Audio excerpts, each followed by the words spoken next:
after he does a ground smash, you can use flipendo and smash his own club into his face.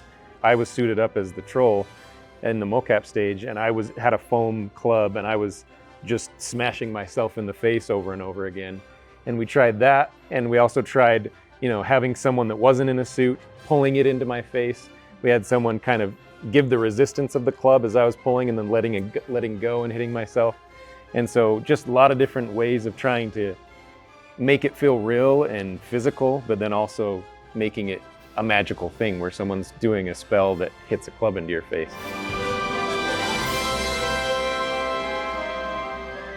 Hi, I'm Brendan Casey. I'm in House Slytherin, and I'm an associate animator. I'm Kevin Chesnos. I'm the lead cinematic animator, and I'm a Gryffindor. My name's Moira Rausch. I am a Slytherin, and I am a mocap technician. My name is Matt Dibb. I'm a senior animator working mostly with enemies, and I am Hufflepuff. As far as why we use mocap, for cinematic sake, getting the acting to be right is always the part with keyframe animation that you spend the most time on. Blocking, trying things out, getting it approved. When people are here acting it out and acting it out together, you can definitely more quickly move through the process of figuring out what you're making.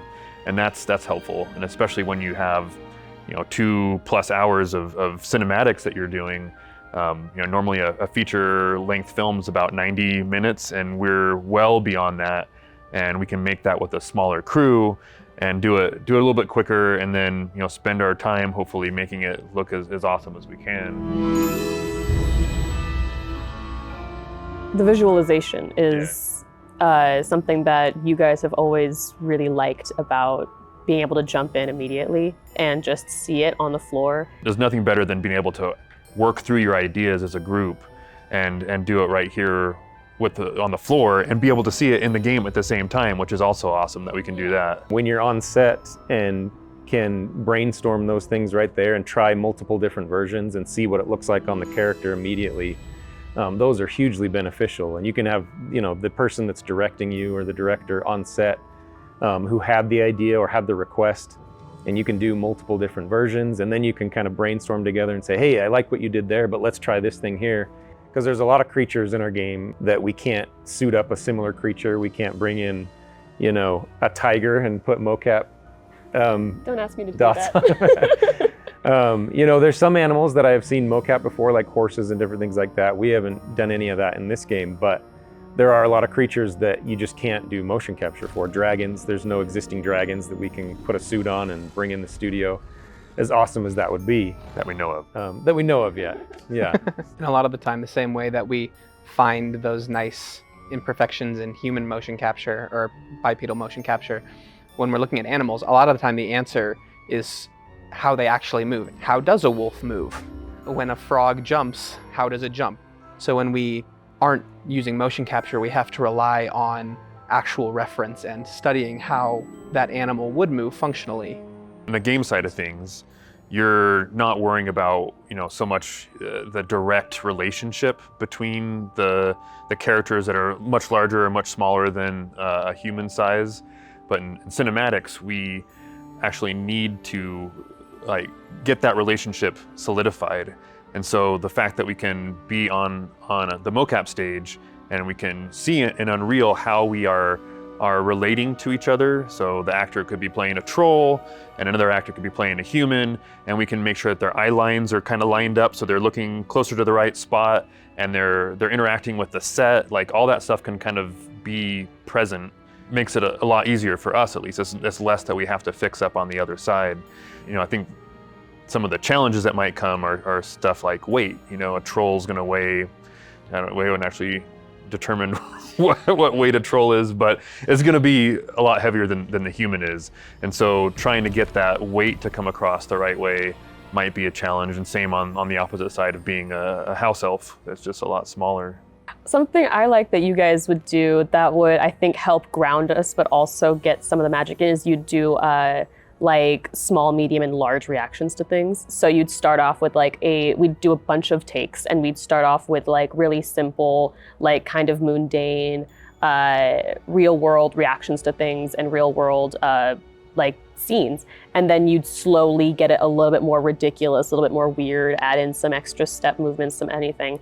And so you'd get to just kind of merge those together or pick one of your favorites. And so you just got to go through all of that and work your way through all of the different levels that you had. Once we get the mocap that we do like, then you also take it into animation and adjust it and make it faster or slower or heavier where it needs to be. So it's kind of a marriage between all those things to make it feel magical, but also make it feel like this is something that could really happen in the real world. So. We also get to lend a lot to the fact that magic is the magical part of it. So I think an important thing that I try to think about when I'm animating enemies getting hit by something is the magic is magical. How would you react in a real situation if you got struck by lightning? If you were lit on fire, how someone would actually respond to the magic happening, I think is an important part of mixing the real and the magic. We talk about different spells. I mean, they're imaginary spells that we're doing on stage here, but often we do little things like have someone behind them with a big pad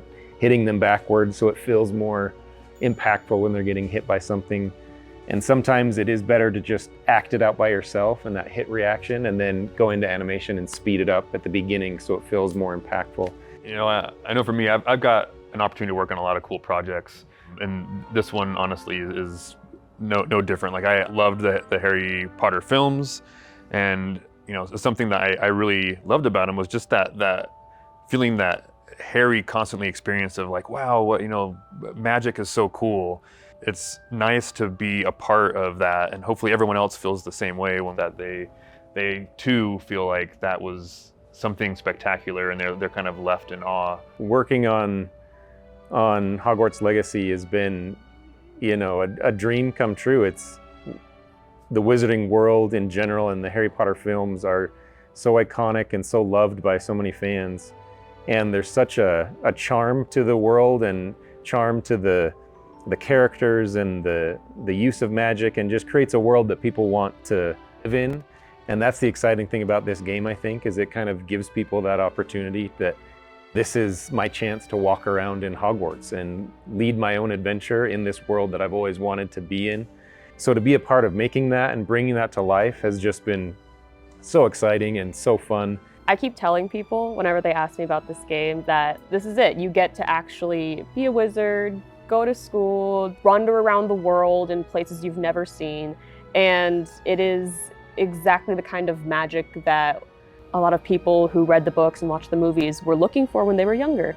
I loved that on the mocap side, since we were working directly with the actors, we got to add in all these little details and stuff to different parts of the castle, like the kitchen and the background of the Great Hall. We got to go okay, what would these students do now? What do regular students do? What do magical students do?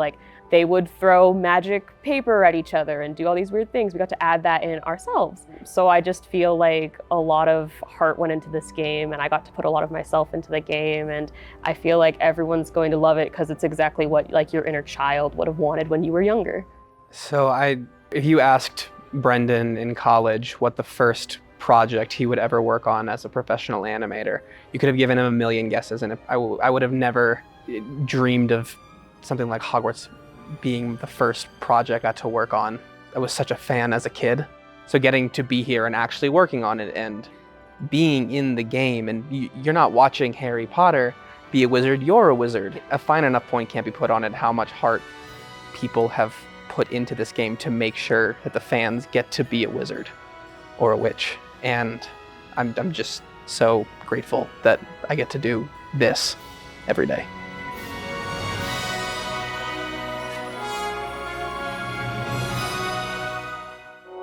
Hogwarts Legacy. Viva o inesperado.